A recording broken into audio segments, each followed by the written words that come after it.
দুরূদ পড়াকে বন্ধ করার জন্য বেত্রাঘাত করে বন্ধ করা যেত না, যদি ফজিলত জানতে পারতাম। হাদিসে পাকের মধ্যে আসছে, যেই ব্যক্তি মান সাল্লাল্লাহু আলাইহি ওয়াহিদাতান, যেই ব্যক্তি রাসূলুল্লাহ সাল্লাল্লাহু আলাইহি ওয়াসাল্লামের উপরে একবার দুরূদ পড়বে, আল্লাহ পাক তাকে 4টি পুরস্কার দান করবে। প্রথম নম্বর পুরস্কার সাল্লাল্লাহু আলাইহি সাল্লাওয়াত, আল্লাহ পাক তার উপরে 10টা রহমত নাযিল করেন। 2 নম্বর পুরস্কার, তার আমলনামায় 10টা নেকি লেখা হয়।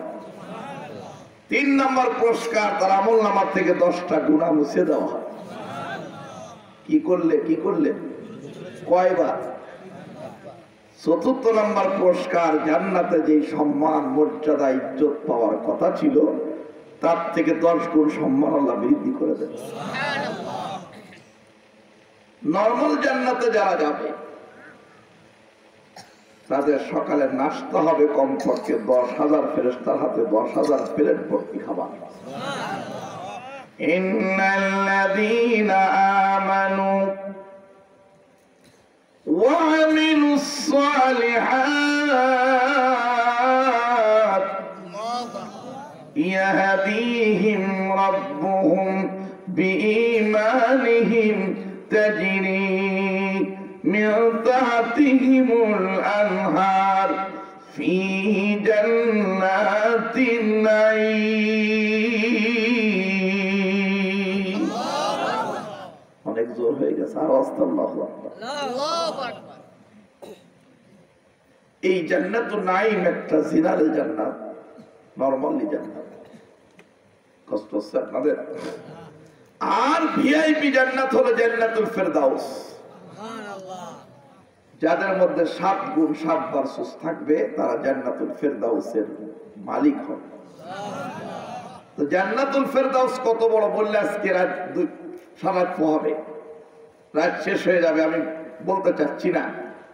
নরমালি একটা জেনারেলি একটি জান্নাতের সংবাদ আমি দিলেই আপনারা বুঝবেন আপার ক্লাসের জান্নাত, ভিআইপি জান্নাতের নিয়ামত কত বেশি।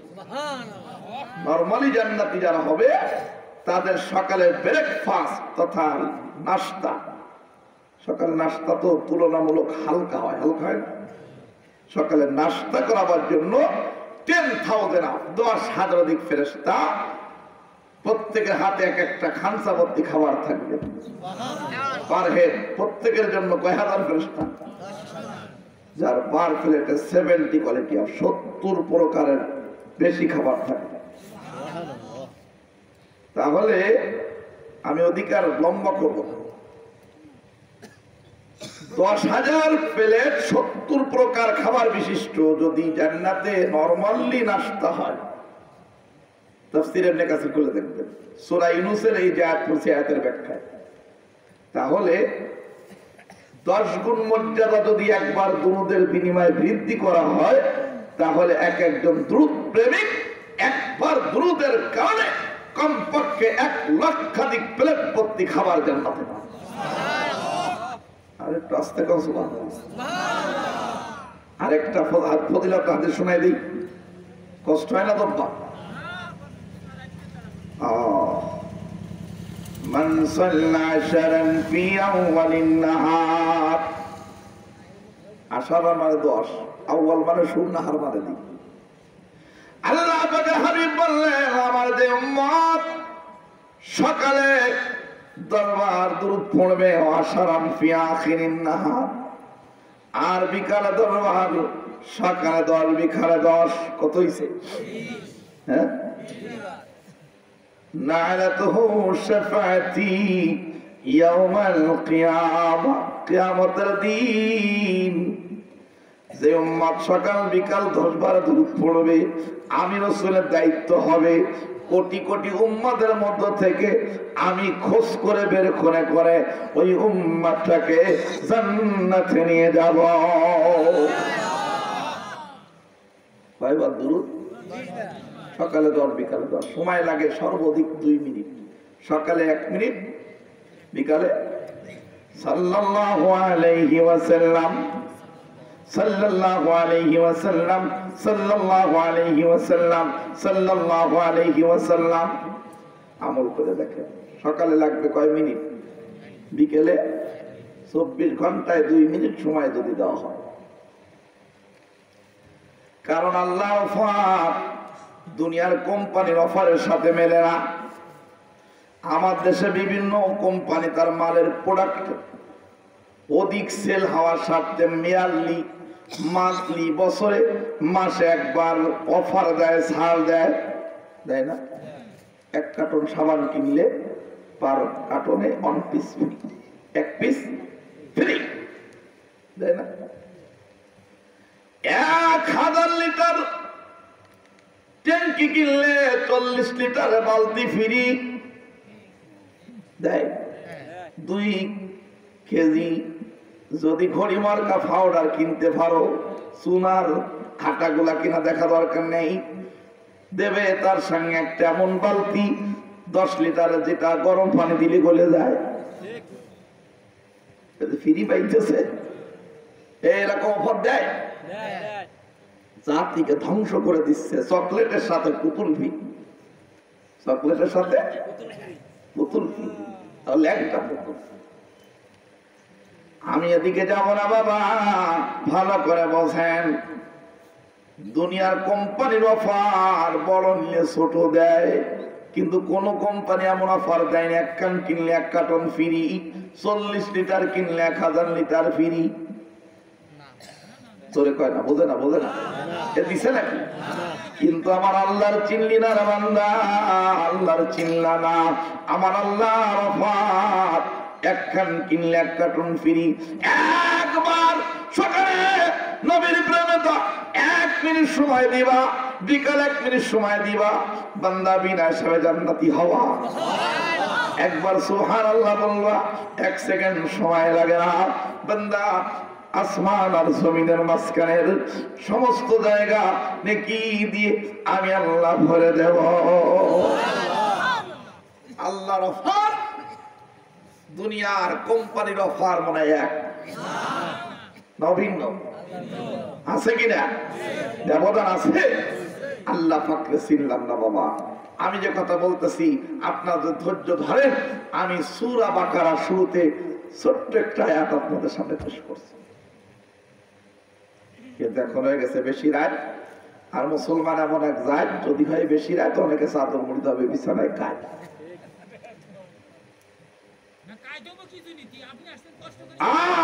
হয়ে যায়। আর সব জায়গায় আমার আলোচনা শেষে আপনারা থাকবেন কোন আসে, শয়তান কিন্তু সবার কাছে আছে, তারা লড়বে কেন?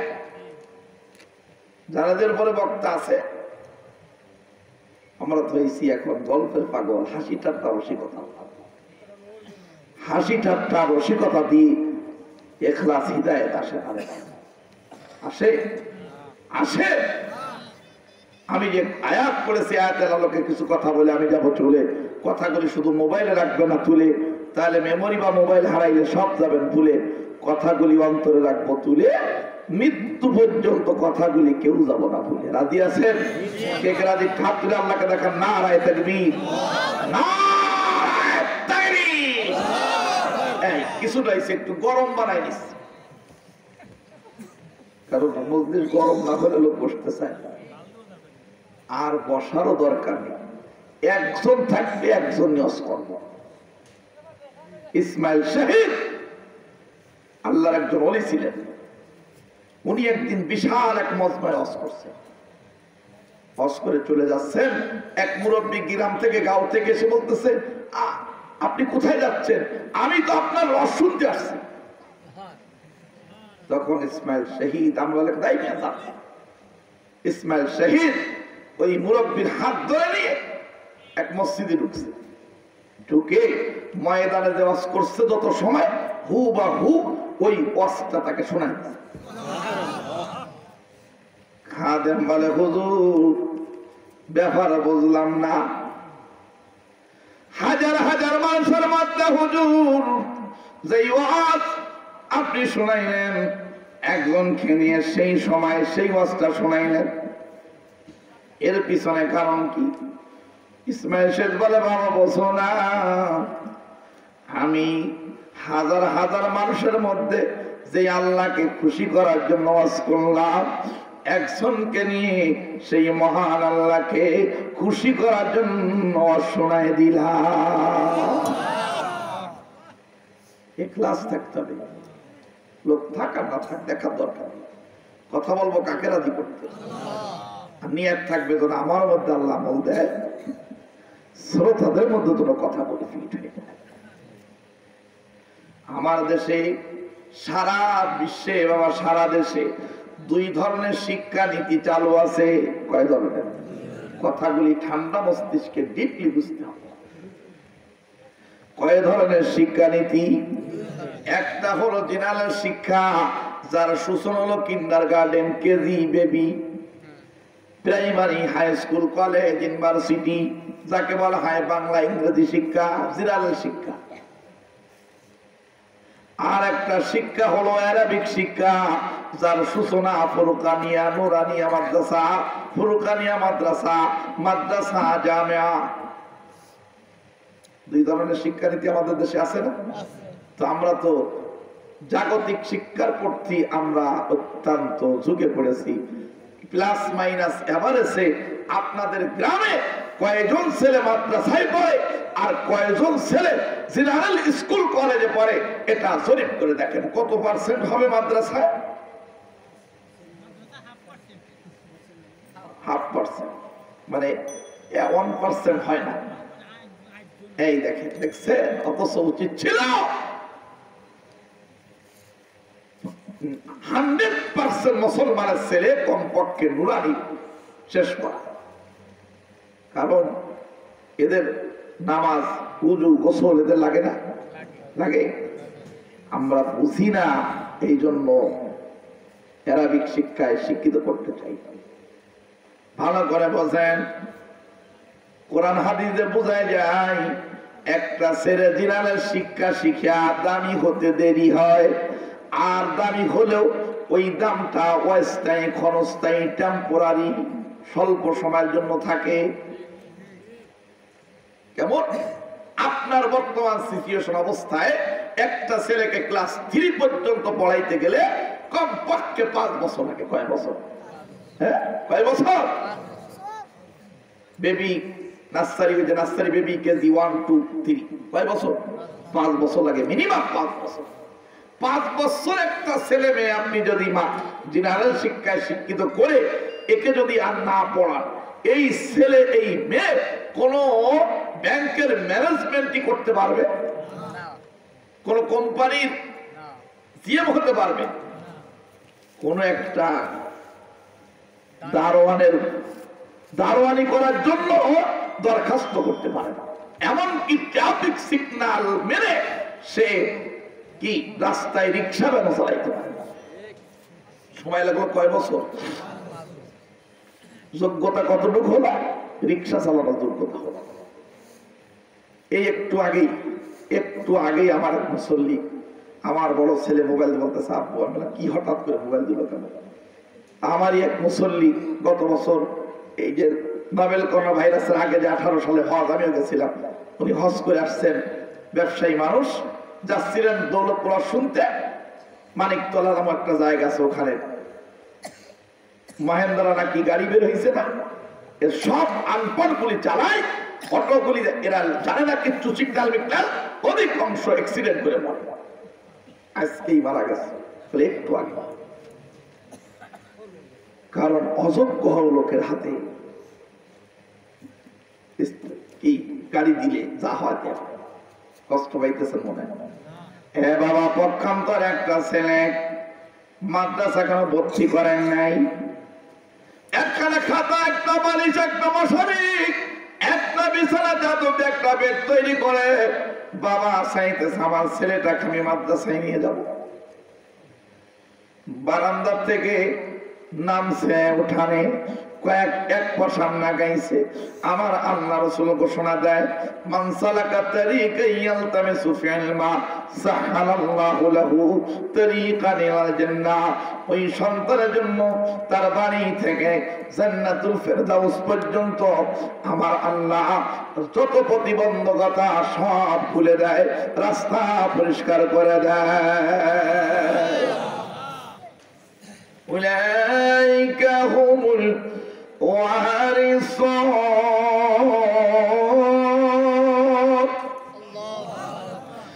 আল্লাযীনা ইয়ারিসুনাল ফিরদাউসা হুম ফিহা খালিদুন।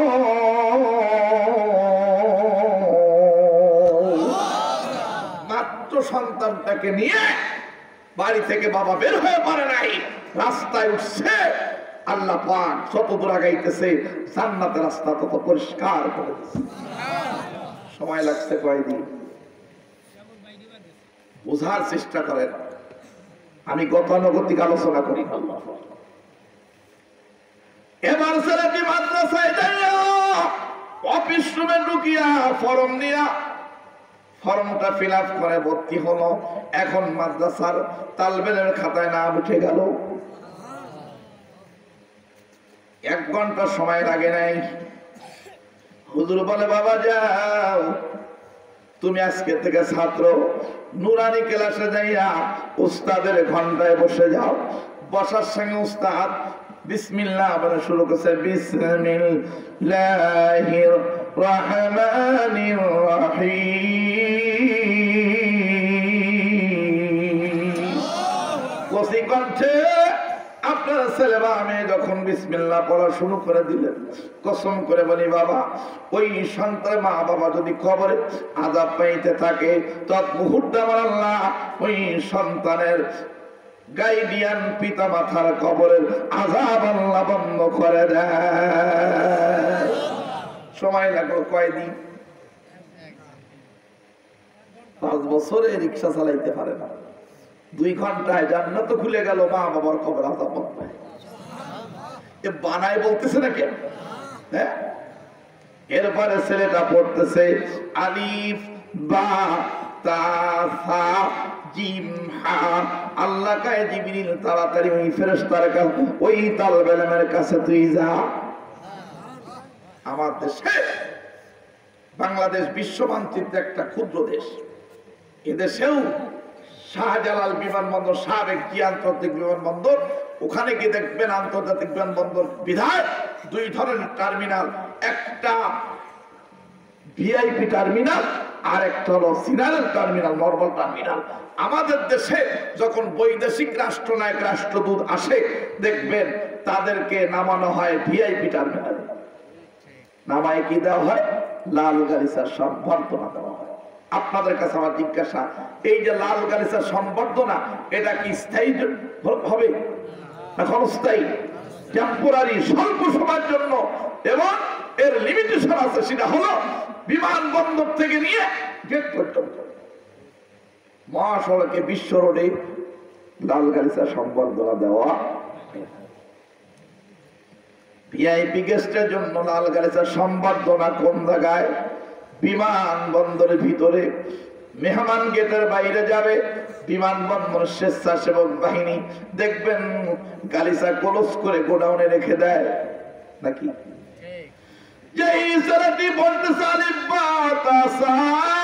আল্লাহ কা ফেরেশতা যাও, যাইয়া মিশকাতুল মাসহাবি প্রথম খণ্ড কিতাব ইলমের 2য় অধ্যায়ের প্রথম হাদিস, কাসির ইবনে কাস থেকে বর্ণিত, ইন্নাল মালাইকাতা লা তাদাউ।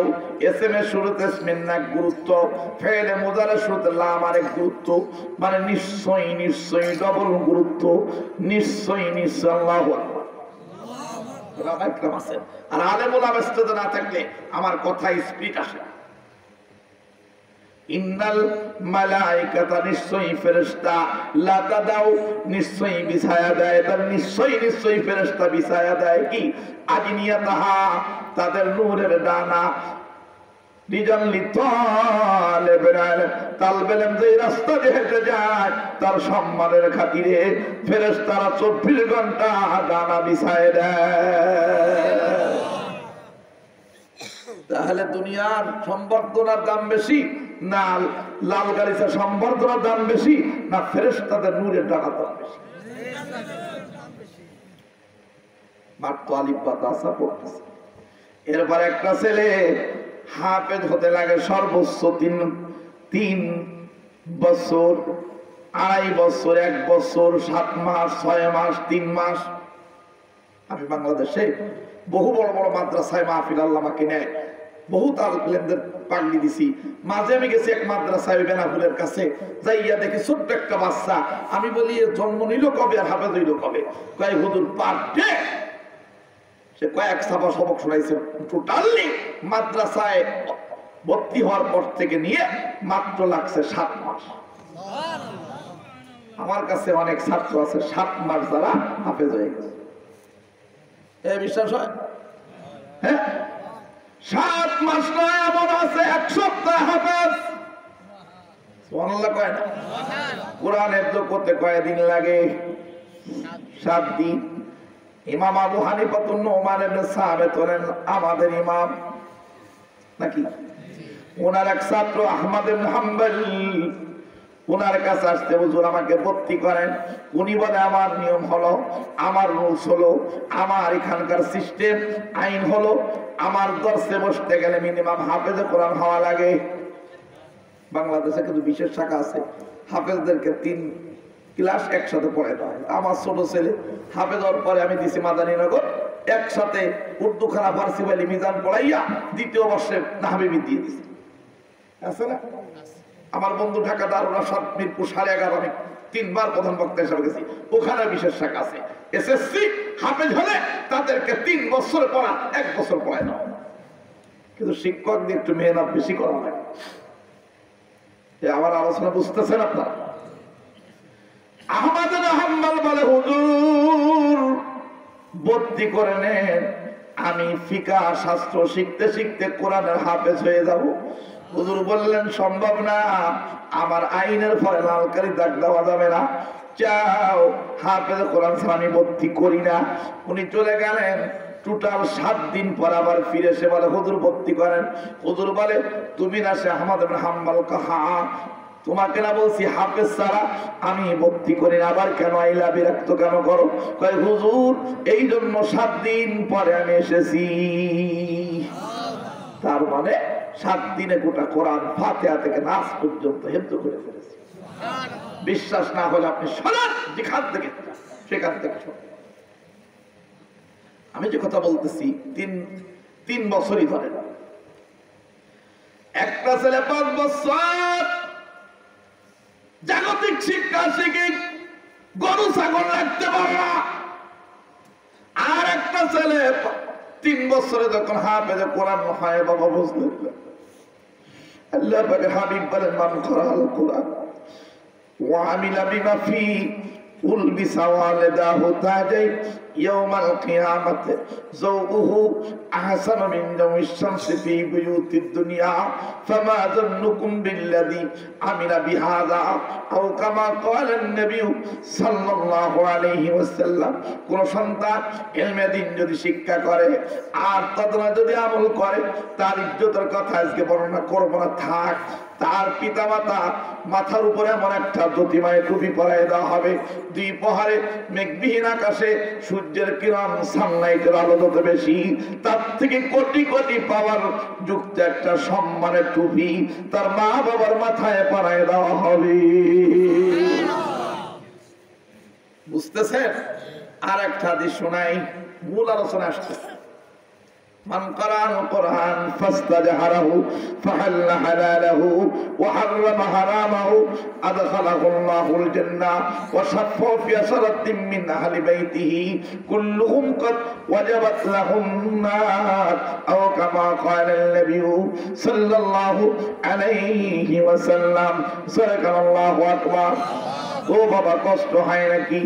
এই মাহফিল অনেকের জন্য চিরজীবনের শেষ মাহফিল হয়ে যেতে পারে। কোন দিন জানি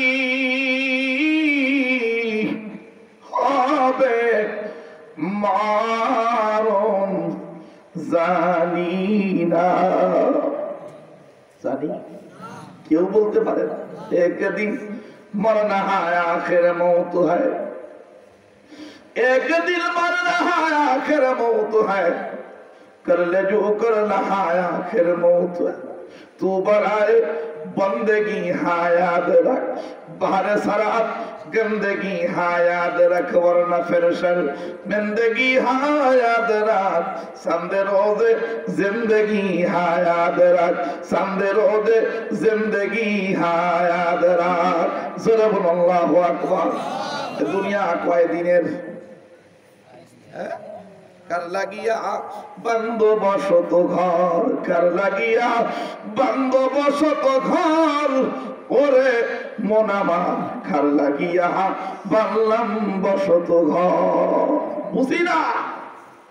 বুঝি না মরার পরে সন্তান কি পৌঁছাবে চিন্তা আমাদের নাই আপন আপন ভাগ্য যারে সবই আমার পর ওরে মন আমার বলে कर লাগিয়া বানলাম বাড়ি ঘর খার লাগিয়া বাংলাম দালান ঘর ওরে মন আমার খার লাগিয়া বাংলাম দালান ঘর কিসের দুনিয়া আজকে আমরা দুনিয়ার পিছনে দৌড়াইতেছি আখিরাতের চিন্তা করি না অথচ দুনিয়া ওমাল হায়াতুদ দুনিয়া ইল্লা মাতাউল গুরুর এই ঠুকা দুনিয়ায় মরিচিকার পিছনে দৌড়াইতে দৌড়াইতে আখিরাত ভুলে গেছে কষ্ট পাইতেছেন নাকি বাবা রাত তো বেশ 11টার মতো বাজতে গেছে জানতে হবে মিজাজ বুঝে কথা বলতে হবে আব্বা মিজাজ বুঝে কথা বলতে হবে একজন মুনাম হতে গেলে তার বিচক্ষণতা লাগে দেখতে হবে তার সব থেকে দুর্বল মুসল্লিকে তার দিকে তাকায় কিরাত করতে হবে নাহলে আমি বক্তা হয়ে চেয়ারে বসছি এই জন্য আমি দামি হয়ে যাই নাই আমার থেকে বহু দামি লোক নিচেই বসছে ভ্যান যে চালায় সে সিটির উপরে বসে বিদায় ওর ভ্যানে ডিসি সাহেব বসে আছে ডিসির থেকে ওই ভ্যান চালক দামি না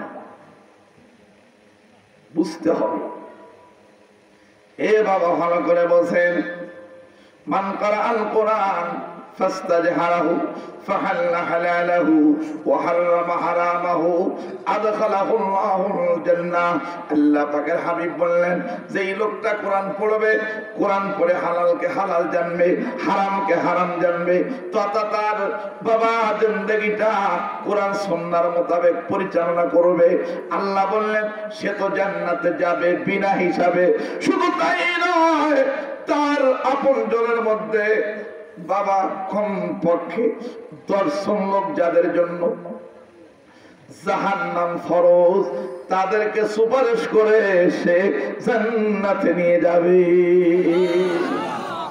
এই একটা ছেলে এমএ পাস করতে কত বছর লাগে হ্যাঁ 24-25 তারপরে টোটালি 16 বছর ধরে 10 আর 6 16 10 বছরে 10 আর আইয়ে 2 বছর বিএ ডিগ্রি 2 বছর আর ওখানে মাস্টার্স 2 বছর এই 16 বছর একটা ছেলে মাস্টার্স পাস করার পরে সে একটা চাকরি ভাইয়া 2-1 বছরের ভিতরে বেতন যা পায় তাতে ঢাকা শহরে জায়গা কিনে একটা বাড়ি কিনতে পারে কথা কয় না কেন বর্তমান যাও অবস্থা চালের দাম যা তাতে চাল কিনে খেয়ে আর স্ত্রীর ভরণ পোষণ দিয়ে বাসা ভাড়া টাড়া দিয়ে গাঁথতে পড়া ছাড়া থাকে না তাকে এমএ পাস করাইলেন কামটা কি হলো আর একটা ছেলে হাফেজে কোরআন হবে সূরা ফাতিহায় কয়টা আয়াত ওই জান্নাতের ইনসি জায়গার দাম সারা পৃথিবী থেকে বেশি নাকি আপনার এখানকার জায়গার দাম যা ফরিদপুর টাউনের জায়গার দাম বেশি না কম ফরিদপুর থেকে চলে যান ঢাকা গুলশান ধানমন্ডি বনানী এবার উত্তরায় জায়গার দাম কম না বেশি তাহলে যতদূর যাইতেছেন জায়গার দাম বাড়তেছে না কমতেছে ওখান থেকে যাবেন জান্নাতের 1 শতক জায়গার দাম কত আল্লাহ বলে বান্দা চিনলি না আমি আল্লাহরে বুঝলি না যেই ছেলে হাফেজ কোরআন হবে আমি আল্লাহ তার জন্য যতগুলি আয়াত মুখস্থ করবে অতগুলি তালা বিল্ডিং এর মালিক সে হবে যেই বিল্ডিং এর ইট হবে স্বর্ণ আর বাবা কাপনি চুন সুরকি বা ওই যে সিমেন্ট বালি হবে না, মেশকাম্বার জাফরানের কেমিক্যাল দিয়া বিল্ডিং তৈরি করা হবে। এই রকম ৬৬৬৬ আয়াত যদি থাকে মতান্তরে আরো কম বেশি বাবা, এই ৬৬৬৬ তালার বিল্ডিং এর মালিক হয়। আর ইকালু সাহিবিল কোরআন, ভালো করে বলেন, ইকালু সাহিবিল কোরআন ইকরা, পড়ো পড়ো, ওয়ারতাকি সরো, সুবহানাল্লাহ, কামা কুনতা তুরাতিলু ফিদ দুনিয়া, যেমন তুমি দুনিয়ায় পড়তে, ফাইন্না মান সালাকা ইনদা আখিরি আয়াতিন তাকরাউহা, যতদূর পড়বে চলতে থাকবে, হাঁটা লাগবে না, কোরআনের আয়াত হবে রিমোট। সুবহানাল্লাহ। ছেলে যখন যাবে বাপ মা পিছনে থাকবে, কয় না, বাপ মা সাথে সাথে ওই ছেলের সাথেই যেতে থাকবে। এই দামি আপনারা ছেলে ফেলে দামি বানাইতে চান না? কোরআন বহন করলেও নেকি, কোরআন দেখলেও নেকি, সুবহানাল্লাহ, কোরআন শুইলেও নেকি, কোরআন ঘরে রাখলেও নেকি, না বুঝেও পড়লে নেকি, সুবহানাল্লাহ কয়। বিশ্বাস হয় না? জুনায়েদ বগদাদি নাম শুনেছেন? জুনায়েদ বগদাদি, জুনায়েদ বগদাদি ছিলেন একজন প্রখ্যাত আল্লাহর ওলি। কি নাম বললাম? জুনায়েদ বগদাদি একদিন গভীর রাতে স্বপ্ন দেখে, আল্লাহ বলে, জুনায়েদ অমুক গ্রামে যাও, যে দেখো আমার একজন খাস ওলি মারা গেছে। সুবহানাল্লাহ। স্বপ্ন দেখলেন কে? কি স্বপ্ন? একজন ওলি মারা গেছে। জুনায়েদ ঘুমের থেকে উঠিয়া সকালে ফজর পড়িয়া চলে গেলেন সেই গ্রামে। যে দেখে গ্রামে কোনো আনাগোনা নাই, কোনো লোকজনের কানাঘুষি নাই। কোন গ্রামে যদি একজন ওলি মরে যায়, দেখবেন গ্রামে একটা আসর পড়ে কি পড়ে না? আমার উস্তাদ হাটাদারি মোতামে সাহেব, যিনি আমাকে ওই গোশের হাট থেকে গোশ বেছে, মাছের কাটা থেকে মাছ বেছে বেছে আমাকে গালে তুলে হাটাদারি খাওয়াইছে। সুবহানাল্লাহ। এত ভালোবাসতেন আমাকে। উনি মারা গেলেন ঢাকায়, লাশ এখনো, মরহুমের লাশ এখনো চিটাগাং পৌঁছাই পারে নাই। সকাল হতে হতে কয়েক লক্ষ লোক এক জায়গায়।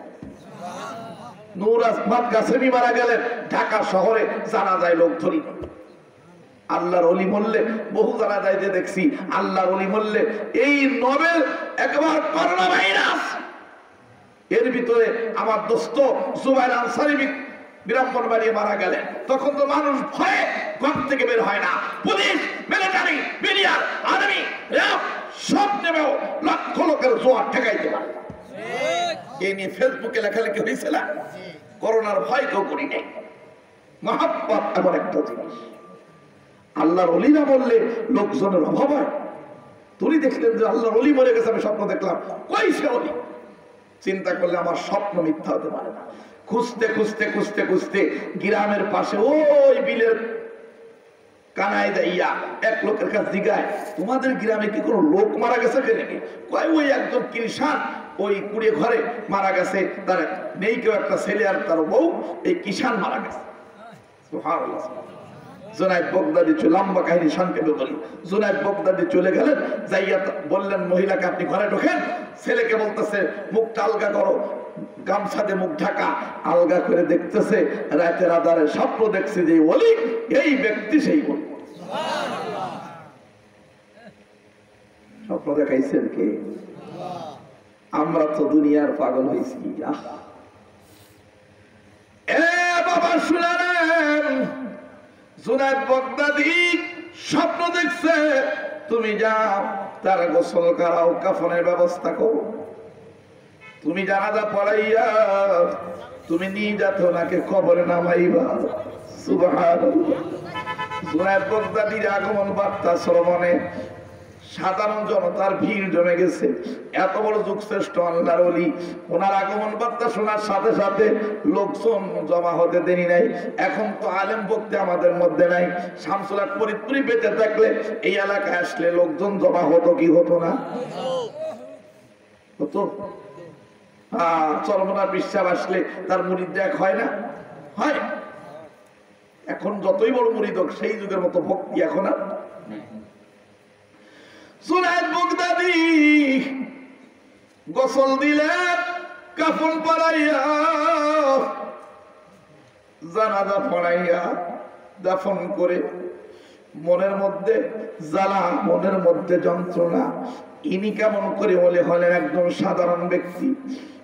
জিজ্ঞাসা করার জন্য ওই লোকের বাড়ি গেলেন, স্ত্রীকে ডাকলেন, বলেন আপনি বলেন আপনার স্বামীর কি আমল ছিল? মহিলা প্রথম বলে, হুজুর আমার স্বামী 5 ওয়াক্ত নামাজ জামাতে আদায় করত। সরে বলো সুবহানাল্লাহ। জুনায়েদ চিন্তা করলেন, আল্লাহ 5 ওয়াক্ত নামাজ তো এটা তার ফরজ রূপী ডিউটি, বেসিক ডিউটি, মূল ডিউটি। যদি কেউ না করে তার জন্য সাজা হয়, মূল ডিউটি করলে সাজা থেকে মুক্ত হয়, বেসিক পায় বোনাস পাওয়ার আশা করা যায় না। যেমন মনে করেন একজন শ্রমিক আমরা বাড়িতে রাখি, সকাল 9টায় আসবে, 5টায় যাবে, আপনি তাকে 500 টাকা দেবেন। সকাল 8টায় আসছে, সকাল 8টায় বা 9টায় আসছে, 5টায় গেছে, আপনি দেবেন কত? 500 এর বেশি দেবেন না। কিন্তু সাথে সাথে আরেকজন শ্রমিক একই সাথে কাজ করে, কিন্তু সে 1 ঘন্টা আগে আসে, সকাল 5টায় আসে আর বিকাল 6টায় যায়। আপনি খুশি হয়ে ওই লোককে 200 বেশি দিয়ে বলবেন, তুমি 3-4 ঘন্টা কাজ বেশি করো, তোমাকে 200 টাকা বোনাস দিই। কিন্তু 6 ঘন্টা বা 8 ঘন্টা যে কাজের ডিউটি, এগুলি ফাঁকি দিলে আরো বেতন কর্তন করা হয়। মূল বেসিকটা পায় সে যদি কাজে ফাঁকি না দেয়, তাহলে 5 ওয়াক্ত নামাজ এটা তার মূল ডিউটি, এর দ্বারা এক্সট্রা বেনিফিট সে পাইতে পারে। বুঝতেছেন? জুনায়েদ বাগদাদী চিন্তা করলেন কারণটা কি রে বাবা। এবার ওই মহিলার কাছে জিজ্ঞেস করেন, মা আপনার স্বামীর অন্য কোন আমল আছে কিনা একটু বলেন। বলে, হুজুর আমার স্বামী একেবারে গন্ডমূর্খ, লেখাপড়া জানে না, আলিফ বা তাসা পড়তে পারে না, ক খ ওয়া পড়তে পারে না, ABCD জানে না, 1-2 গুনতে জানে না, 1-2 গুনতে জানে না, একেবারে কোনোদিন কখনো স্কুল কলেজে যাই নাই, মাদ্রাসায় পড়ে নাই, কিচ্ছু জানে না। কিন্তু এক জায়গায় ওয়াজ শুনতে যাইয়া একজন হুজুর নাকি বলেছে, কোরআন পড়তে না জানলেও মোহাব্বত করলে নাকি সে হয় জান্নাতি। হুজুর আমার স্বামী ওই দিন রাত্রে ওয়াজ শুনিয়া পরের দিন কাজে যাইয়া বিকালে আসার সময় বেতন পাইয়া বাজার থেকে একটা আল্লাহর কোরআন কিনে নিয়ে আসছে। কিনে আসছে। আমরা তো কোরআনের ইজ্জত দিতে চাই না। ঘরে যদি একটা থাকে 1 ইঞ্চি ময়লা পড়ে গেছে, অথচ টিভি, শাড়ি, সামসিল, সামদানি, সাউথ কাতা, রেশমি শাড়ি এইসব দিয়ে মহিলারা কি টিভি বসে, অথচ কোরআন শরীফের দ্বারাও যায় না, ভয়। আর কিছুদিন পরে থাকলে মাদ্রাসার একটা তালবেলাম ডেকে কয়, এই বাপ এটা নিয়ে যা, তা কয় ওই না আছে, তুই উঠপাড়ি নিয়ে আয়।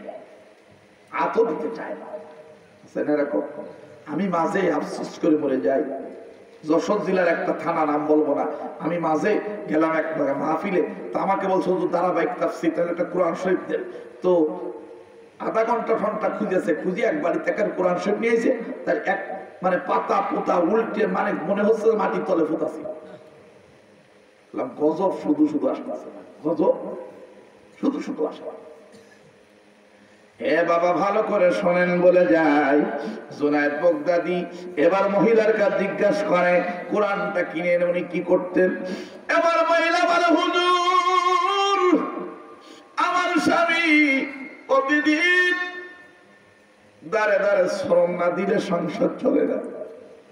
আমরা গরিব মানুষ, প্রতিদিন কাজে যায়, সারাদিন সময় পায় না, কারণ 5 ওয়াক্ত নামাজ মালিকের বাড়ি তার কন্ট্যাক্ট থাকে, আজান দিলে আমাকে ছেড়ে দিবা, নামাজ আমাকে সময় দিবা, এই জন্য সে সময় পায় না।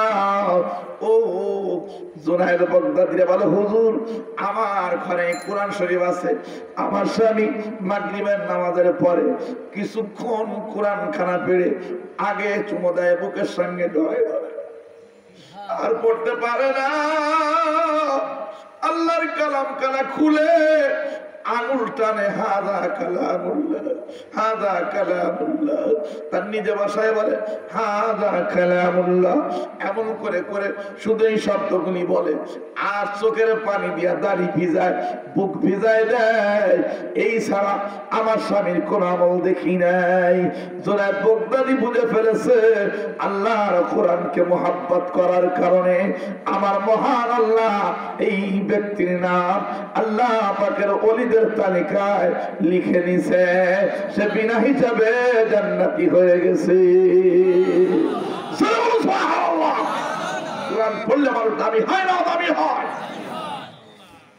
ঘটনাকে একটা বলবো, কোরআন মানুষকে হিদায়াত দিতে পারে, কোরআন মানুষ ডাকাতকে আল্লাহ ওয়ালা বানায়। খুনি আল্লাহ ওয়ালা হয় কিসের বরকত? আরো জানে ইযা উদিয়াল মাইয়িতু ফি কবরিহি যাআল কুরআন ইনদা রাসিহি। হাদিস খানা শোনায় যাব যদি ধৈর্য ধরতে পারেন। আপনাদের কাছে আমার প্রশ্ন, কবরে যখন মানুষকে নামায় কোন দিক থেকে নামায়? দুই চারজন কইছি, আর সব লোক তাকায় দিয়েছে, কারণ আসলে কোনদিন তাকায় দেখে না, যায় তামাশা দেখতে, হই হল্লা করে চলে আসে। দেখবেন জানা যায় তার উদ্দেশ্য কি, নসিহত অর্জন করা। আমি একদিন এভাবে চলে যাবো। ইজা হামালতা ইলাল কুবুরে জানাজাতান ফালাম বিআন্নাকা বাদাহা মাহমুদ ফাসাউফা তারা ইদান কাশাবাল গুবারু ফাসাউফা তারা ইদান কাশাবাল গুবারু আফারসান তাহতা রিজলিকাম হিমারু। সুবহানাল্লাহু আকবার। যখন তুমি বহন করে নিয়ে যাও লাশ কাহারো, কবি বলেছে না, হ্যাঁ, কাঁধে করে নিয়ে যাই বাবা, উত্তর দিক থেকে নামায় না, দক্ষিণ দিক থেকে নামায় না, পূর্ব দিক থেকে নামায় না, পশ্চিম দিক থেকে নামায়। আল্লাহ বুঝায় বান্দা তুই পশ্চিম ছিল না, মরার পর তোর লাশটা পশ্চিম দিকে যাবেই যাবে, যাবে কিনা? এরপরে যখন কবরে নামায় কোন দিকে ফিরায় দেয়? কেউ করবে না, শোনাই দেয় এ বাবা পশ্চিম দিকে ফিরায় দেয়। তার কারণ আল্লাহ বুঝাইতেছে বান্দা জীবদ্দশায় পশ্চিম চিনলা না, তুমি নামাজ পড়ো আর না পড়ো, তুমি যত বড় রাজনৈতিক নেতার হও না কেন, যেই দল করো না কেন, আওয়ামী লীগ করো, বিএনপি করো, জাতীয় পার্টি করো, কমিউনিস্ট করো, আর না ফারামানি যা করো না কেন, ওই মরার পরে তুমি যদি মুসলমান পরিচয় দিতে হয় তোমার বডিটা পশ্চিম দিকে ফেরানো হবে।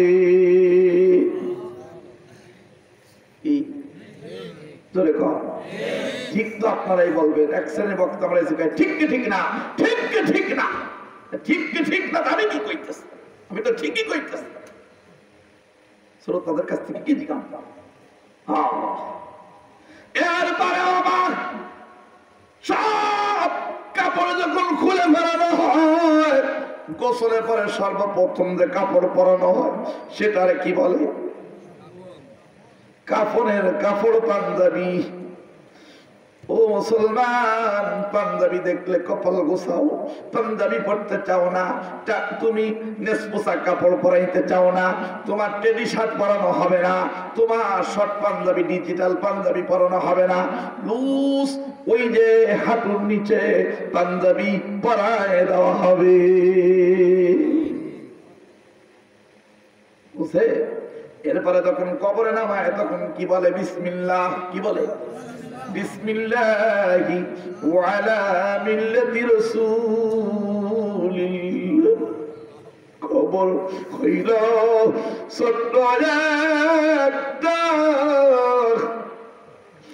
মাটির ঘর, ও বাবা ওই কবরে থাকতে হবে আমার জীবন ভর। বলেন ওই কবরে শুইতে হবে জীবন ভর। কবরে যাওয়া লাগবে বাবু।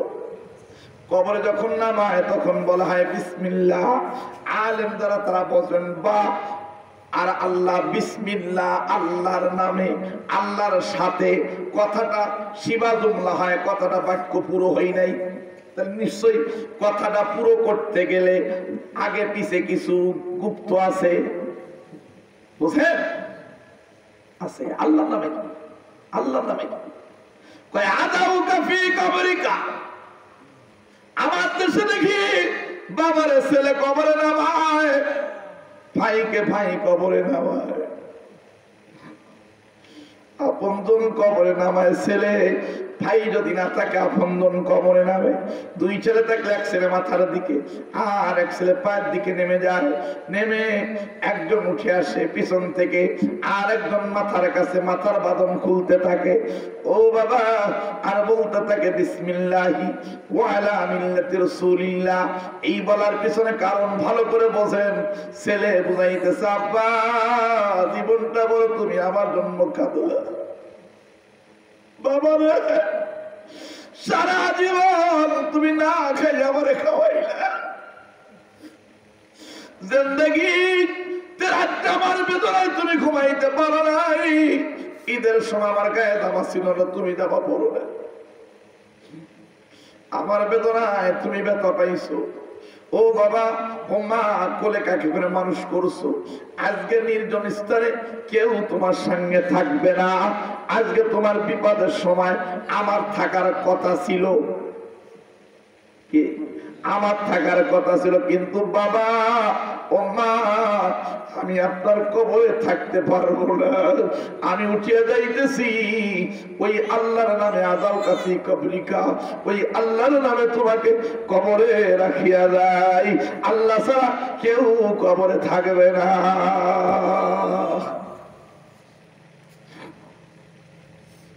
ও মুসলমান ভালো করে শোনেন, একটু দিলের কান লাগায় শোনেন, কি নিয়ে খবরে যাব। খবর হইল ছোট্ট একটা মাটির ঘর, ওই কবরে কেমনে থাকবো আমরা জীবন ভর, ওই কবর বলে ওই কবরে শুইতে হবে জীবন ভর। দুটো কথা বলা হয়, বিসমিল্লাহ আল্লাহর নামে রেখে গেলাম, ওয়াদাউকা ফি কবরিকা আলা মিল্লাতি রাসূলিল্লাহ, আল্লাহ নবী মিল্লাতের উপরে তোমাকে রেখে গেলাম। এখন যদি বাবাকে রাখতেছে, মুখে দাড়ি নাই, নামাজ নাই, রোজা নাই, জীবনে রাসূল চিনি নাই, ছেলে কবরে নামিয়ে মিথ্যা কথা বলে, আযাব হবে না কমবে? ভাই কবর নির্জন জায়গায়, সেখানে সেও মিথ্যা কথা বলে বাবাকে কবরে রাখো, আর মিল্লাত রাসূল বলে তোমার বাবা কোনদিন মিল্লাত রাসূলের পাশে ছিল না, পিতা স্পিরিট বেড়ে যাচ্ছে মনে হয়। হ্যাঁ, স্পিরিট বাড়তেছে এর পিছনে কারণ এটা আমাদের দোষ না, সাহাবীদের সুন্নাত। সুবহানাল্লাহ। এই স্পিরিট বাড়াটা কি সাহাবীদের কি সুন্নাত। আবু বকর সিদ্দিক সব থেকে আরহামু বি উম্মতি বি উম্মতি আবু বকর, আবু বকর ছিলেন সব থেকে রহম দেবী, তার মতো নরম সাহাবী পৃথিবীতে আর দ্বিতীয় কেউ ছিল। কিন্তু কখনো কখনো আবু বকর আসাদ হয়ে যেতেন। কি হয়ে যেতেন? উমারের ভূমিকা আবু বকর পালন করতেন। বিশ্বাস যদি না হয় কোরআন থেকে একটা ঘটনা বলে দেই দোস্ত হে আমার, সূরা আল ইমরান, ধরে বলেন কোন সূরা? আল ইমরানের 181 নম্বর আয়াত খুলে দেখেন। আবু বকর সিদ্দিক রাদিয়াল্লাহু তাআলা আনহু মদিনায় মিরদাদ নামক একজন ইহুদির লিডার, ইহুদির লিডার তার নাম কি? মিরদাদ। এই মিরদাদের বাড়িতে উনি একদিন গেছেন। কে গেছেন? আবু বকর সিদ্দিক। সুন্দর করে বলেন রাদিয়াল্লাহু তাআলা। সাহাবীর নাম বললে নেকি হয়, মুহাব্বত করবেন সাহাবীদের, প্রত্যেকটা সাহাবী জান্নাতি। এই মিরদাদের বাড়ি আবু বকর সিদ্দিক প্রবেশ করে দেখতেছে ফিনহাস নামে একজন ইহুদিদের বড় আলেম, যার তাওরাত ইনজিল মুখস্থ ছিল, এরকম আলেম, ইহুদিদের সব থেকে বড় পণ্ডিত আলেম, সমস্ত আলেম উলামা নিয়ে একটা বৈঠক করতেছে। আবু বকর সিদ্দিক যখন দেখছে যে ফিনহাস ইহুদি আলেমদেরকে নিয়ে বক্তব্য দিচ্ছে, ওইখানে যে বক্তব্য শুরু করলেন, হে ফিনহাস তুমি তো জানো আল্লাহর নবী মুহাম্মদ আখির নবী সত্য বাণী নিয়ে আসছে, আল্লাহর পক্ষ থেকে আসছেন সত্য বাণী নিয়ে। এই সব বাদ দিয়ে তুমি তো তৌরাত ইনজিল জানো, তৌরাত ইনজিলেও নবীর বহু প্রশংসা লেখা আছে, বিদায় সব মাতবাড়ি বাদ দিয়ে ওই নবী ওই আল্লাহর পরে কলেমা পড়ে মুসলমান হয়ে।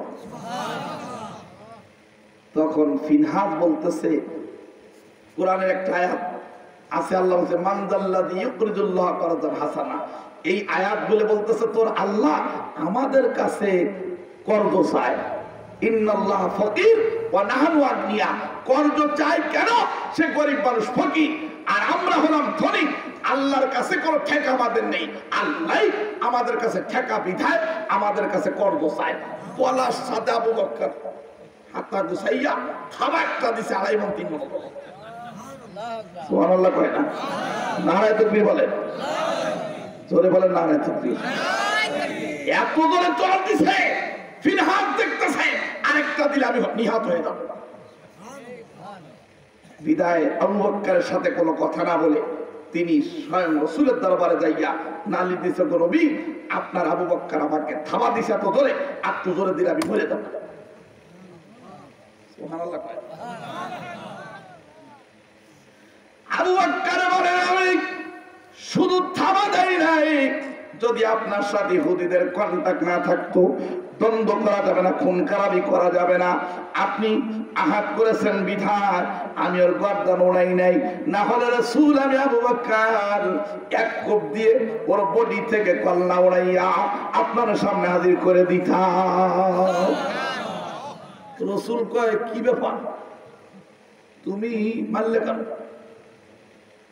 আমরা হলে কথা, আমাকে বিরোধী দলের লোক মারছিস, 500 টাকা নিয়ে যা, 2 বোতল খাবি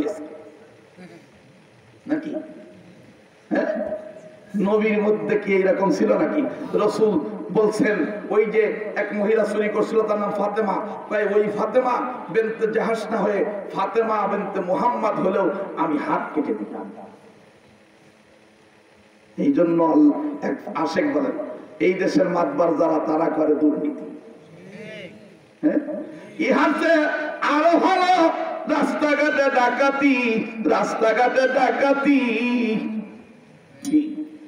ঘুষ খাইয়া বিচার করে মেলে, কত কিছু দেখছি কলির খালে। জামানার হাল ভালো না, কেউ কারো কথা মানে না, যার যার কথা মতো সেই চলে, কত কিছু দেখছি কলির কন্যাকে। মাতব্বররাই তো দুর্নীতি করে। আমার নবী দুর্নীতিবাজ ছিলেন না? ছিলেন। বলে আবু বকর কেন মারলা? বলে নবী মারার কারণ আমি ব্যক্তি স্বার্থে নয়, স্বয়ং আল্লাহ রাব্বুল আলামিনের পরে তোহমত দিছে, এমন কথা বলেছে যেটা সহ্য করা যায় না। আমি আল্লাহর পক্ষ থেকে আল্লাহ সৈনিক হইয়া আমি ওকে কান পাটি গরম করে দিছি। যদি রাসূল আহাত না থাকতো আমি গর্দান উড়াইয়া দিতাম। ও আল্লাহর ফকির বলেছে, আল্লাহ নাকি খয়রাতি আর ও নাকি ধনী। রাসূল কয় ফেনা দেখ এই বলিস? ফিনাস কয় হুজুর আল্লাহর কসম আমি বলি না। যে ইনকার করে সে কসম কয়, আর যে দাবি সে শাহেদা নেই। আল্লাহ রাসূল বলে আবু বকর ও তো কসম করে বলতেছে বলি নাই, তাহলে তুমি শাহেদা সাক্ষী দাও। আবু বকরের কি কোনো সাক্ষী আছে? আছে।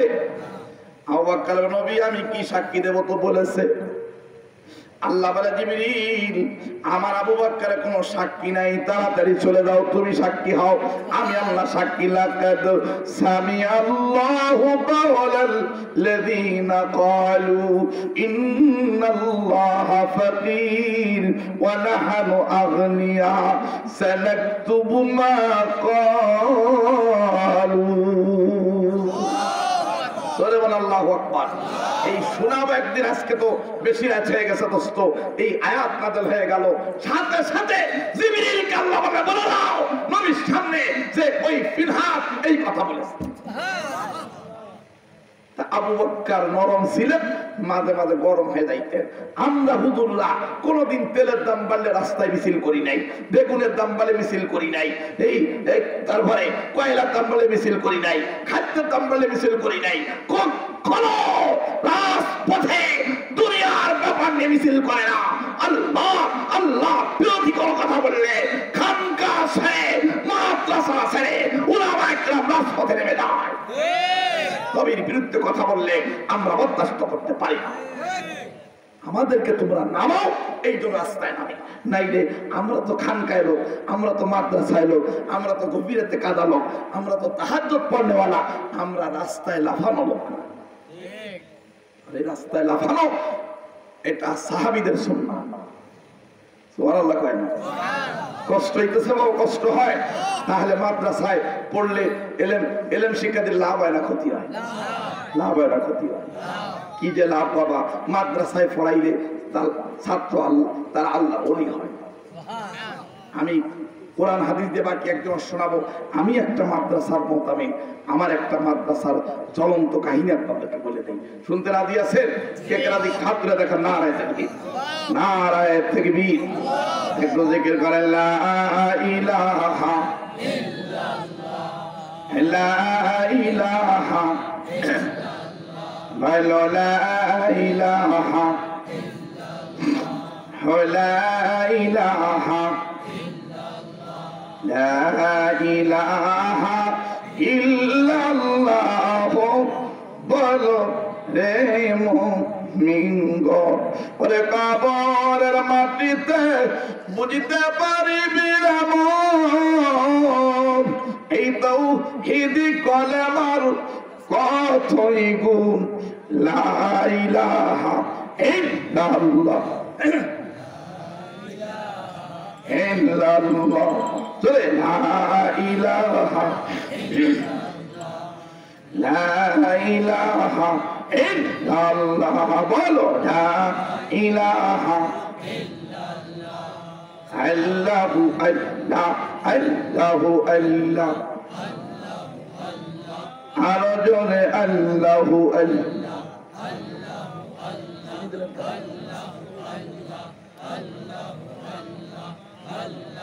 আল্লাহ আল্লাহ বলে পাখি দানা, মেলে চলে সূর্য ওঠে আলো নিয়ে, সূর্য ওঠে আলো নিয়ে, পৃথিবী যায় তার কোলে। আল্লাহু আল্লাহ,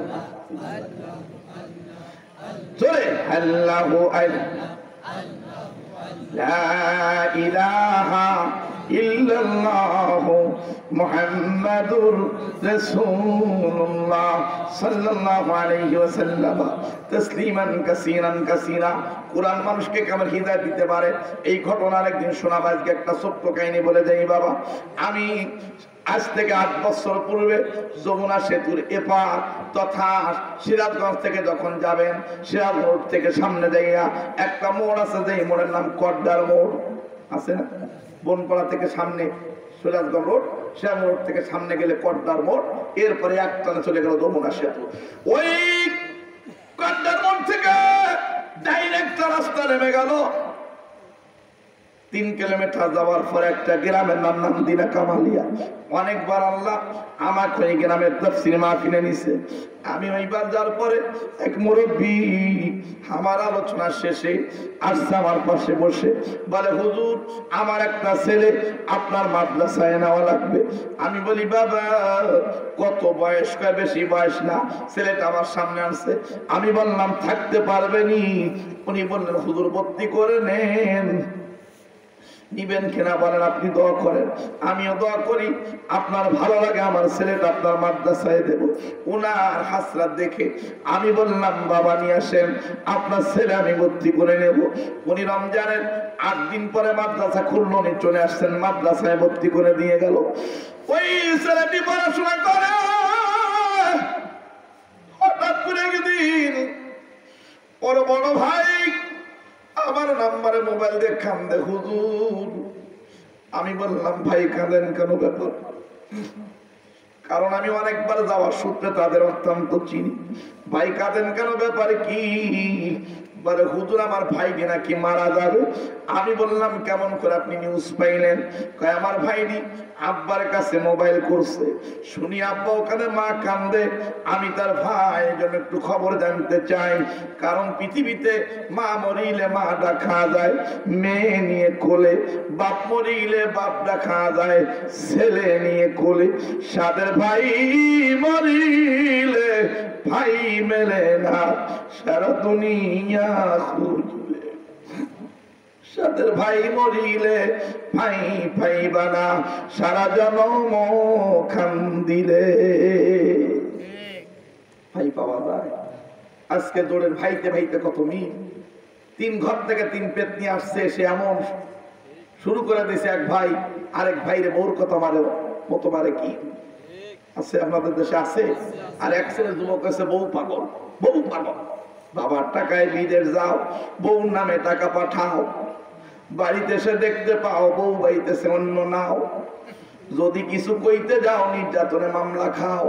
6 বছর হাল ভাঙা পরিশ্রম করে যত টাকা দিত সব গেছে পাও পাও, এখন গলায় দড়িতে মরে যাও।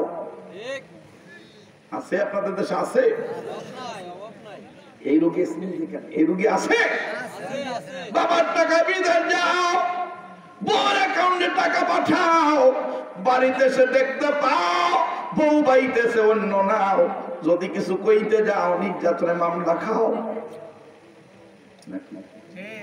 10 বছর কামাইয়া যা দিছো সব কিছু পাও।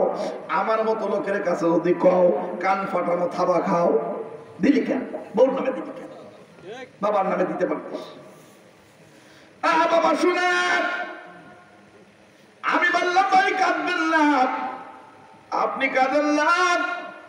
আগামীকাল মাদ্রাসায় যাই, আপনার ভাই আমি পাই, আমি তাকে কথা গুনে খুলে জিগাই, এরপরে নিউজ পাঠাই। পরের দিন মাদ্রাসায় নিয়ে ছেলেটিকে আমার কাছে ডেকে জিজ্ঞাসা করলাম। ও বলে হুজুর আমার মন ভালো লাগে না, মনে হয় আমি আর বেশি দিন দুনিয়ায় থাকবো। আমি পাপি বুঝি না, ওরা সরাই দিয়ে ওর বাবার কাছে মোবাইল লাগাইলাম। ওর আব্বাও একই মন্তব্য করছে, হুজুর ছোট মানুষ, ওর মন কান্দে। আমাদের দেশে মানে পরাণ পড়ে, ওর পরাণ পড়তেছে মা বাবার জন্য, বাড়ি আসার জন্য। হুজুর একটু বুঝায় শোনায় রাখে দেন, কিছুদিন পরে কুরবানি, মাদ্রাসা বন্ধ হবে, ছেলে বাড়ি আসবে, 10 দিন থাকবে, খাবে যাবে। হুজুর বুঝায় শোনায় রেখে দেন। ওর বাবা আমার একমত, আমরা বুঝা, আমি বুঝাই ছেলেটাকে রেখে দিলাম। এমন করতে করতে কয়েকদিন যেতে না যেতে আমার সামনে বংশীপুর মাহফিল, আমি রওনা করছি। ওই দিন মাদ্রাসা থেকে ছেলেটাকে দেখলাম কেমন নরম নরম। মাগরিবের নামাজ হুজুরের পিছনে পড়ছে, হাফেজ সাহেবের হাত ধরে কান্দে, হুজুর আমাকে বিদায়। আমার মনে হয় আপনার পিছনে আমার জীবনের শেষ দেওয়া। আমি আর মনে হয় আপনার পিছনে আর কোনদিন নামাজ পড়ব। এই বলিয়াছেন এটা হাফেজ সাহেব পরের দিন আমাকে শোনাইলেন। বলে হুজুর দেখলাম দ্রুত হেফজখানায় যাইয়া নরম নরম কণ্ঠে আল্লাহর কালাম মেরে পড়তেছি, ইয়াসিন ওয়াল কুরআনিল হাকিম ইন্নাকা লামিনাল মুরসালিন।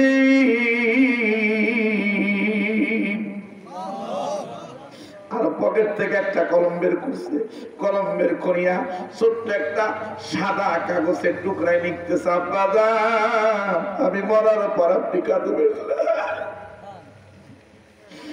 মারে কাঁদতে দিবেন না, আপনারা দোয়া করবেন। আর আমি মাদ্রাসা আসার পূর্বে আমার গ্রামের অমুকের ছেলে অমুক আমার স্কুলের সাথী, আমি তার কাছ থেকে 10টা টাকা নিয়ে আসছিলাম, টাকা 10টা দিতে পারি না, আব্বা আমার মরার পরে টাকা 10টা দিয়ে দিবেন। এই লিখিয়া আল্লাহর কালাম আমার জেলার মাঝখানে ওই কাগজখানা ঢুকাইয়া আল্লাহর বান্দাবার পড়তেছি, ইয়াসিন ওয়াল কুরআনিল হাকীম ইন্নাকা লামিনাল মুরসালিন। চোখ দিয়ে দরদার করে পানি পড়তেছে। অনেকে তাকায় তাকায় দেখতেছে, কারণটা কি বোঝে না। যেই বোঝে না ওই প্রেমের জ্বালা তারে আমি কি বুঝাই। আল্লাহ বান্দা আল্লাহর কালামের পরে মাথা দিয়ে ওই যে ঘুম দিছে জীবনের ঘুম, আর কোনদিন আল্লাহর বান্দা দুই চক্ষু দুনিয়ায় মেলে না। হুজুর আমাকে না পাইয়া ছেলেটাকে ওখান থেকে উঠাইয়া গোসল দিয়া কাফন পরাইয়া জানাজা মাদ্রাসার মাঠে পড়াইয়া একটা মাইকরিজাত করে পাঠায় দিল তাকে সিরাজগঞ্জে। 6 দিন পরে সিরাজগঞ্জের পাশে আমার এক আল দাখিল মাদ্রাসায় আমার ধারাবাহিক তাফসীর মাহফিলের দাওয়াত।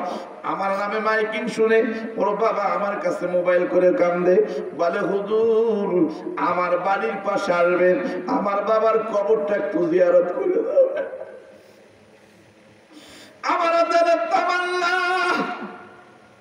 আমি যাব সকাল সকালে পৌঁছাইয়া ওই লোকের বাড়ি। আমি যখন পৌঁছেছি, অন্যবার গেলে আগে বলে হুজুর বসেন, হাত মুখ ফেরেশন, খাবার খান। আজকে আমাকে আর বসতে পারে না, বসতে বলার মতো মানসিকতা নাই।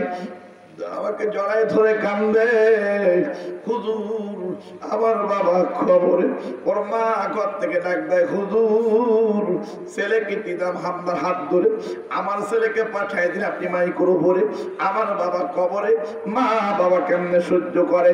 কারণ পৃথিবীতে সন্তানের জন্য সব থেকে আপনকে খালা বলো বুবু বলো তারা কেউ পর্ণ হয়, তবে ভেবে দেখো মায়ের মতন দরদি আর কেউ নাই। তবে ভেবে দেখছি মায়ের মতন আপন আর কেউ নাই।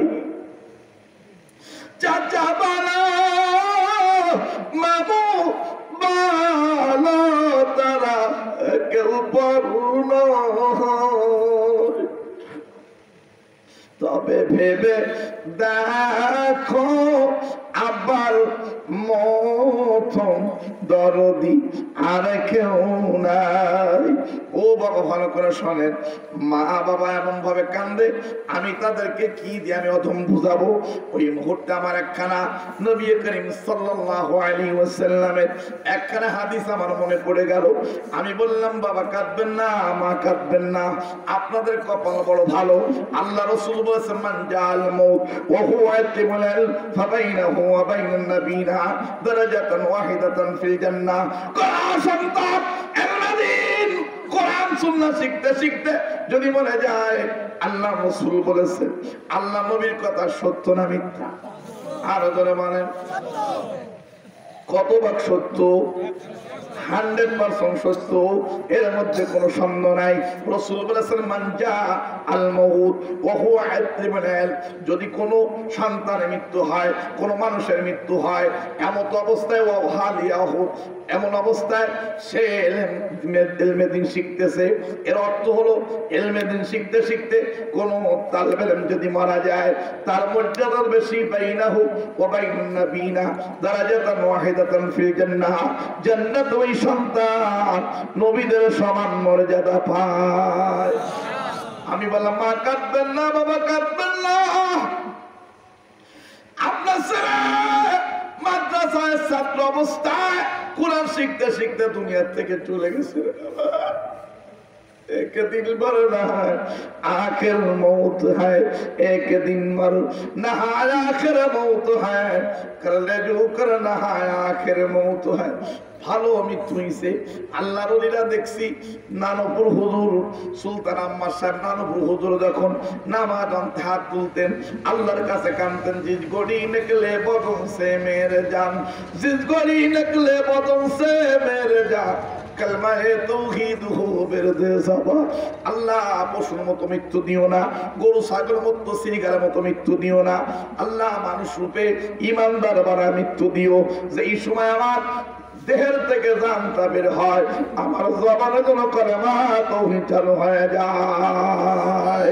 জিস গড়ি নিকলে বদন সে মেরে জান, জিস गरी निकले बदन से मेरे जान कलमाए तौहीद हो बिरदे ज़बा आरज़ू एक निकले दम तुम्हारा सामने तू हमारा सामने हो हम तुम्हारा सामने।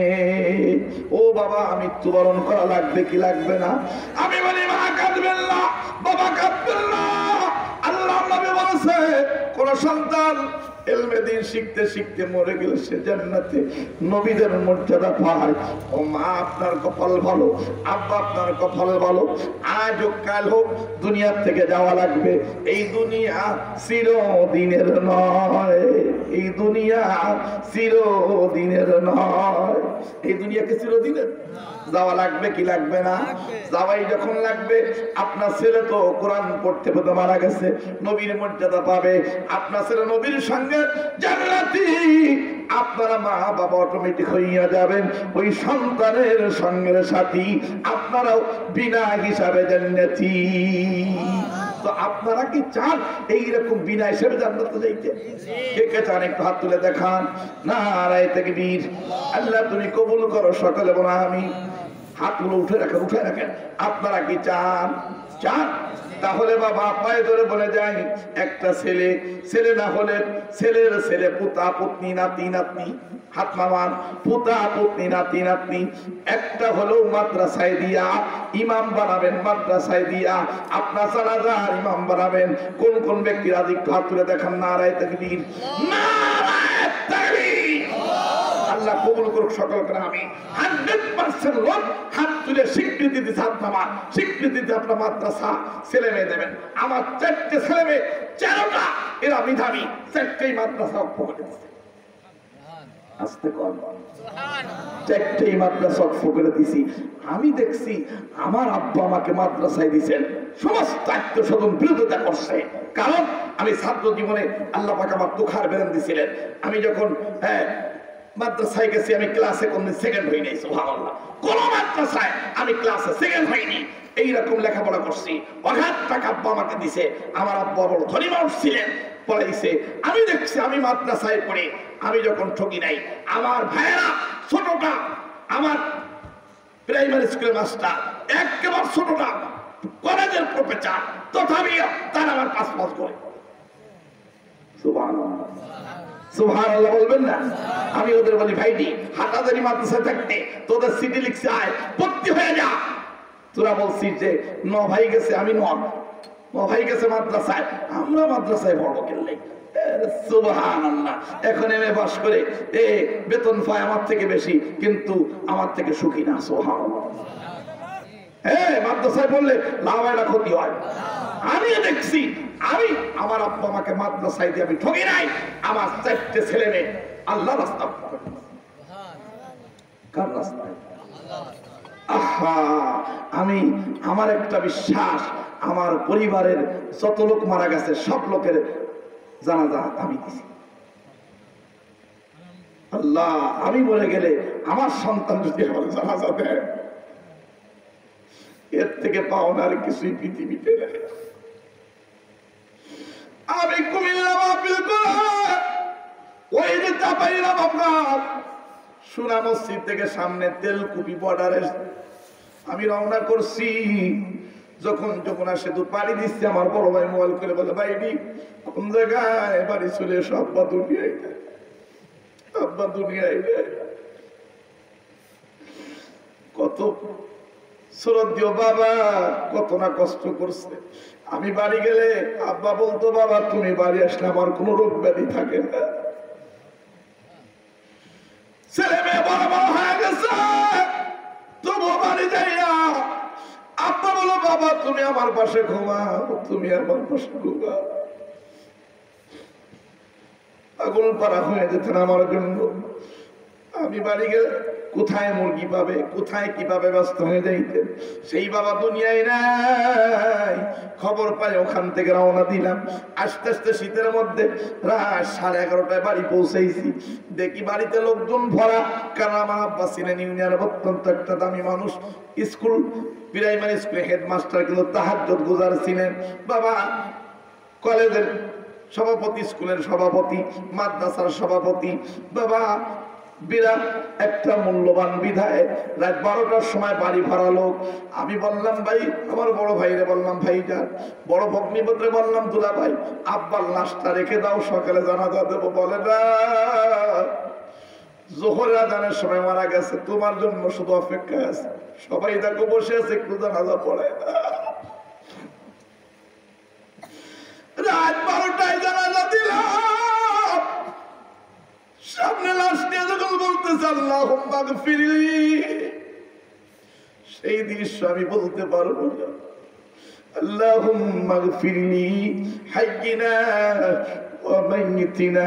জীবনে কত জানাজা পড়ছি, নিজের রক্তের এমন কারো জানাজার আগে দেয়নি রে বাবা, এমন আপন মানুষের জানাজা দেয় নাই। জানাজায় দোয়া পড়তে যাইয়া দেখতেছি সহ্য করতে পারি না। গোটা জানাজার মধ্যে জানাজার দোয়া পড়া সকল কাঁদতেছে। আমার 100 ভাগ বিশ্বাস হয়ে গেল আমার বাবার জানাজা সবাই দেখেন এমন করে কাঁদন শুরু করছে। নিশ্চয়ই চোখের পানি বৃথা যাবে না। নেককার সন্তানের চোখের পানি নাকের আগে আসতে দেরি।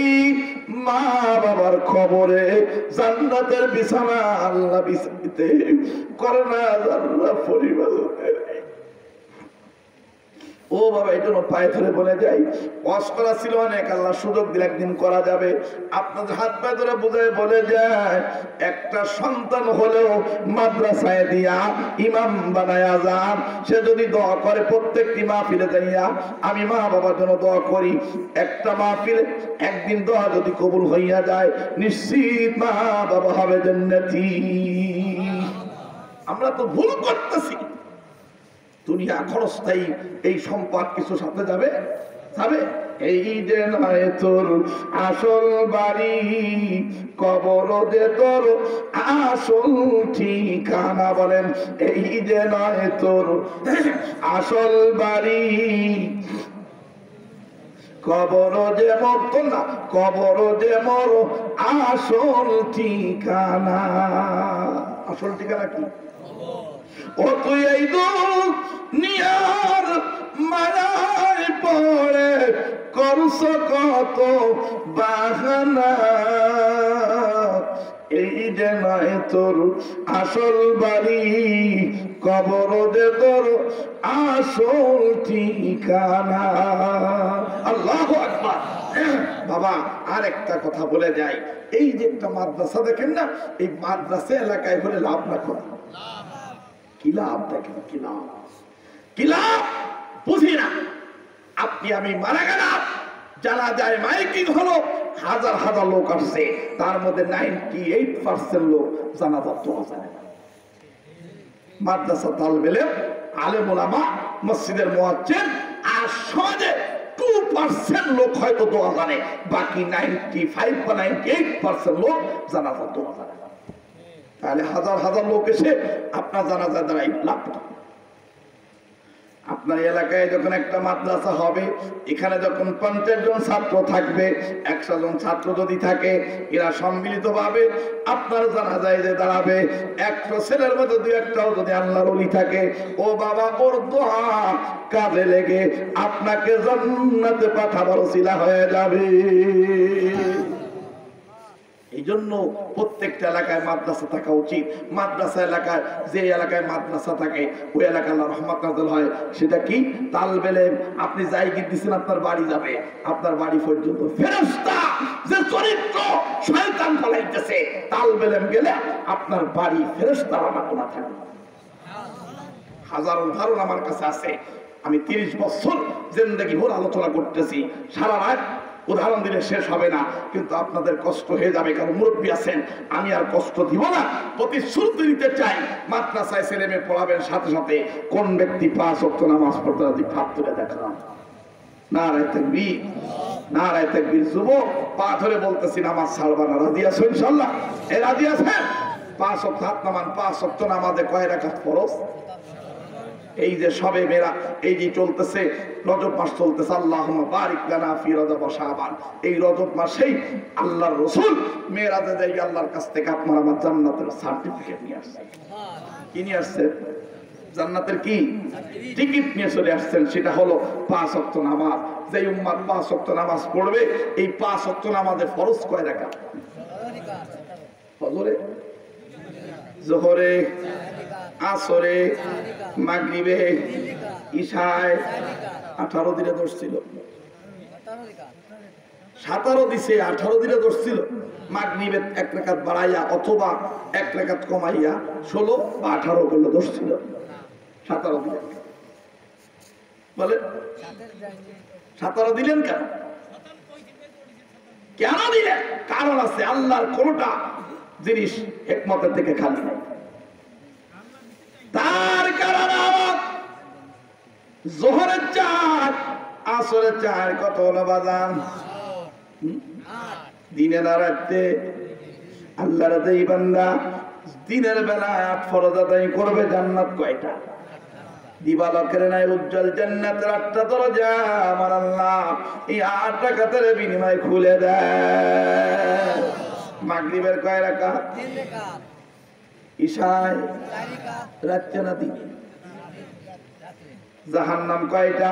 7টা। রাতের মতো অন্ধকার জাহান্নাম 7টা। জাহান্নাম জাহিম সাকার সাহিল হাজাবি আহতামা। আমার মহান আল্লাহ বুঝাইতেছ, নবী ফিরে যাও, মেরাজের রাতে হাদিয়া দিয়ে দিলাম, তুমি আমার সঙ্গে একবার দেখা করলা কিয়ামতের ময়দানে। ও নবী তুমি চলে যাও, তোমার উম্মত প্রতিদিন আমার সঙ্গে দেখা করবে কমপক্ষে 5 বার। 50 বার থেকে 5 বার। আরে কি ইতিহাস! ওরে নবী রে, তোমার যে উম্মত মাগরিবের 3, ইশায়ের 4, 7 ফরজ আদায় করবে, আমি আল্লাহ কুদরতি হাত দ্বারা তোমার উম্মতের জন্য জাহান্নামের 7টা দরজায় তালা বন্ধ করে দেব। মাগরিব ইশায়, বাবা মাগরিব ইশায় 7 রাকাতে জাহান্নাম বন্ধ, 8 রাকাতে জান্নাত খুলে গেল। আর ফজর নামাজ লাগবে না। সুবহানাল্লাহ, ফতোয়া দিয়ে গেলাম। এই যদি আমি বলি ফজরের নামাজ লাগবে না, আমাকে আমার শুনবে না, পিঠ মোড়াতে বাঁধবেন। যদি না বাঁধেন আপনি গুনাহগার হবেন।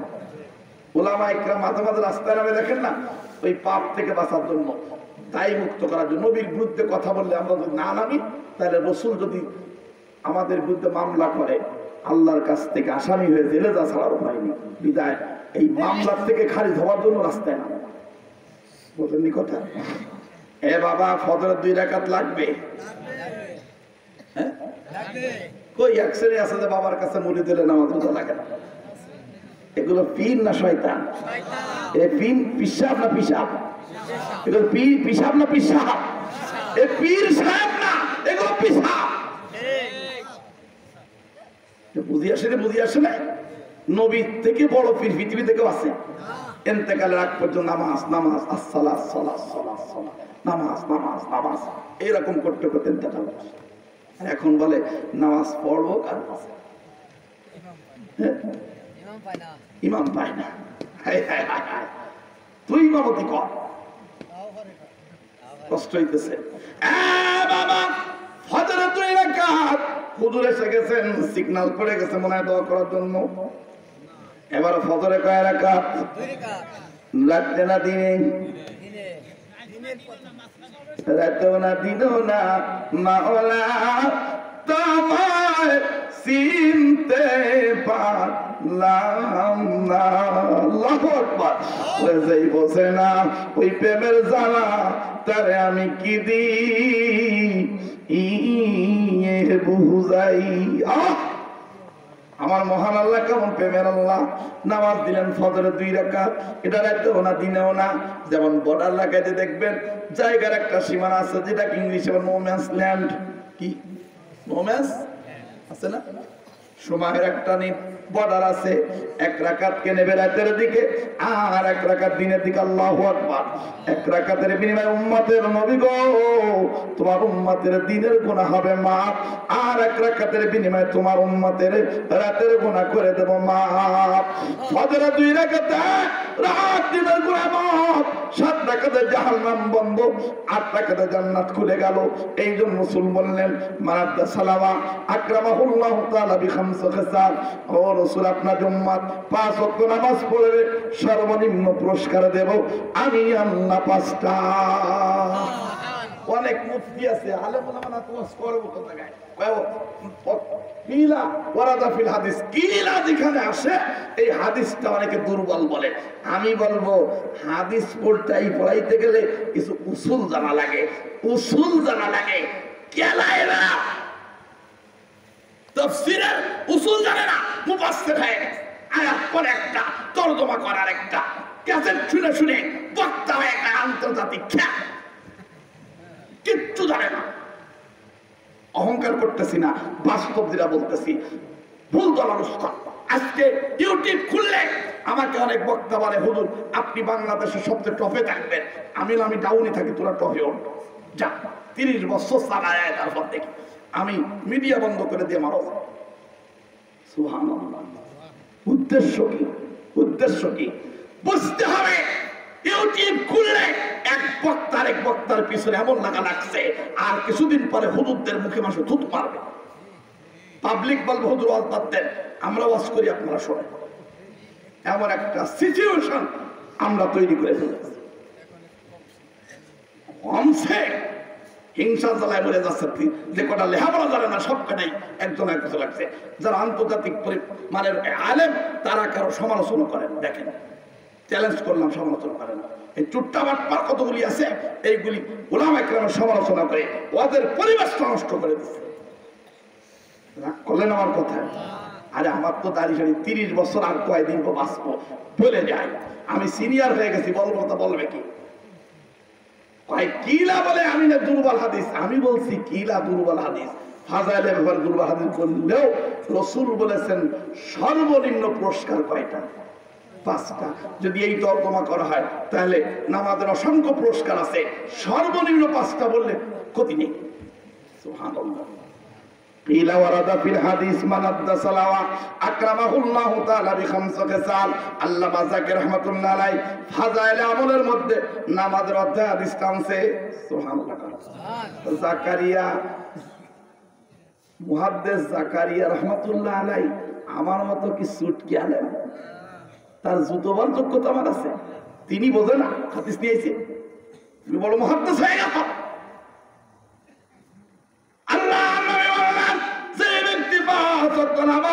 ঠিক মতো পড়বে আল্লাহ পুরস্কার দিবেন 5টা। কয়টা? তার মধ্যে সব থেকে ছোট পুরস্কার ওয়াদখুলুল জান্নাতা বিগাইরি হিসাব। নামাজি বিনা হিসাবে হবে জান্নাতবাসী। এই জন্য বাবা বিনা হিসাবে জান্নাতে যাওয়ার জন্য কোন কোন ব্যক্তি 5 ওয়াক্ত নামাজ পড়তে রাজি? হাত তুলে দেখান নারায়ে তাকবীর। আল্লাহ কবুল করুক সকলে কোন আমিন। ওয়া আখিরু দাওয়ানা আলহামদুলিল্লাহি রাব্বিল আলামিন। হুজুর 100% লোক মাদ্রাসায় ছেলে মেয়ে পড়াবে, সকালে মক্তবে